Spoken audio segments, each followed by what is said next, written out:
जो एक चतुर गाना था वो इस फिल्म का मेन अट्रैक्शन था। किशोर कुमार ने सुनील दत्त के लिए गाया और मन्ना डे साहब ने महमूद के लिए गाया। इस गाने में 3 लोगों ने अपनी आवाज दी है, किशोर कुमार साहब, महमूद साहब और मन्ना डे साहब। फिल्म में एक सिचुएशन के तहत विद्यापति जो किशोर कुमार साहब है और महमूद यानी कि मास्टर पिल्लई और गुरुजी के बीच में गायकी का मुकाबला होता है। सीन के मुताबिक गीत रिकॉर्ड होना था। रियल में जब फिल्म बनने से पहले गानों की रिकॉर्डिंग होती है, इसी सिचुएशन के अंतर्गत इस गाने को रिकॉर्ड करना था। ऑन शूट नहीं होता, ये सब रिकॉर्डिंग जो पहले हो जाती है। तो जब रिकॉर्डिंग की बारी आई तो किशोर कुमार को सरगम नोटेशन तो आती नहीं है, लेकिन मन्ना डे साहब इसके मास्टर हैं, धुरंधर है। मतलब उस वक्त उनसे बढ़िया क्लासिकल गीत गाने वाला सिंगर पूरी फिल्म इंडस्ट्री में मौजूद नहीं था। ये बात हकीकत है कि मन्ना डे से बड़ा कोई सिंगर उस जमाने में कोई नहीं था।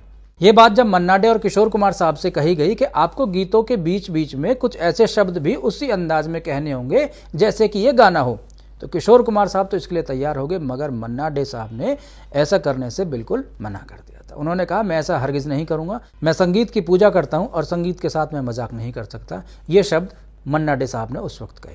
फिर जैसे तैसे उनको मनाया गया और गीत की रिकॉर्डिंग शुरू हुई तो उन्होंने सब वैसे ही गाया, लेकिन जब किशोर कुमार ने गलत अंदाज वाले नोटेशन गायकी के अंदाज में गाए तो वे चुप हो गए। तो मन्ना डे साहब ने कहा ये क्या, ये कौन सा राग है? तो महमूद साहब ने उन्हें समझाया कि सर सीन में कुछ ऐसा ही करना है, इसलिए किशोर साहब ने इस तरीके से वो गाया है। तो मन्ना डे साहब इसके लिए बिल्कुल तैयार नहीं हुए। किसी तरह उन्होंने अपने हिस्से वाला जो गीत था वो पूरा गा दिया, लेकिन वो सब जो शब्द जो बोलने थे गाने के बीच में वो उन्होंने बिल्कुल नहीं गाए, क्योंकि वो शब्द उनको पसंद नहीं थे गायकी के हिसाब से, और वो किसी भी तरीके का मजाक जो है संगीत के साथ नहीं करना चाहते थे।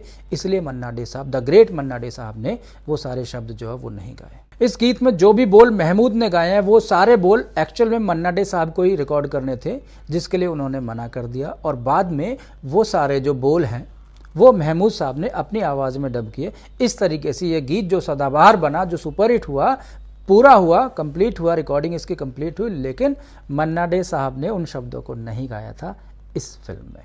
तो ये एक बेहतरीन किस्सा था जो आपको सुनाना बहुत ज़रूरी था, क्योंकि आप सब फिल्मों के शौकीन हैं और जितनी भी क्लासिकल फिल्में हैं उनको बनाते वक्त क्या क्या घटनाएं घटित हुई थी, क्या क्या प्रॉब्लम्स आई थी, क्या सिचुएशंस आई थी, ये आपको जानना बेहद ज़रूरी है, क्योंकि फिल्मों के बारे में जानकारी रखना आपका भी शौक़ है और मेरा भी शौक़ है। तो दोस्तों ये था आज का हमारा ख़ास एपिसोड। आगे फिर लेकर आऊँगा ऐसा ही कोई ज़बरदस्त किस्सा आपके सामने। आपसे रिक्वेस्ट है कि आपको मेरा ये वीडियो पसंद आया हो तो लाइक कीजिए और मेरे चैनल को सब्सक्राइब कीजिए। जय हिंद।